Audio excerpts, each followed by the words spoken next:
বন্ধুরা সবাই কেমন আছো? আশা করি ভালো আছো। দেখো, আজের এই চিংড়ি মাছগুলো নিয়েছি। বড়ই আছে চিংড়ি মাছ। এ দেখো, বড় আছে চিংড়ি মাছগুলো। এই চিংড়ি মাছগুলো মালাইকারি করব। আর এখানে পেঁয়াজ, আদা, রসুন সব নিয়ে নিয়েছি। এটা আমি করব, ছাড়িয়ে নেব আগে। ছাড়াবার পরে আমি এটাকে করব রান্না, দেখাচ্ছি। চিংড়িগুলো ছাড়িয়ে নিয়েছি। এখানে দই নিয়ে নিয়েছি, পেঁয়াজ আছে, এখানে বাটা আছে, আদা রসুন একটু বেটে নিয়েছি। আর এখানে ফোড়ন দেব শুকনো লঙ্কা আর গরম মশলা।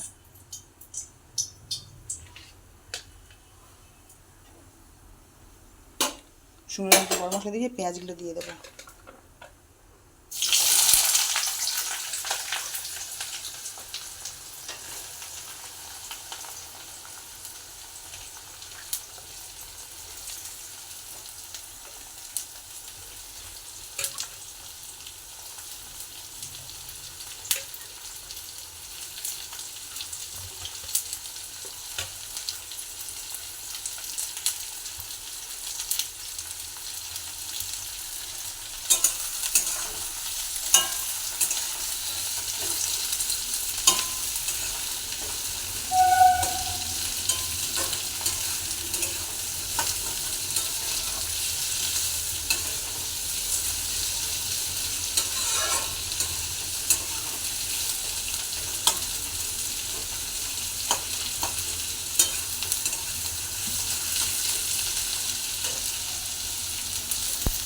এরকম বন্ধুরা মশলা দিয়ে দিয়েছি, দিয়ে চিংড়িগুলো করছি।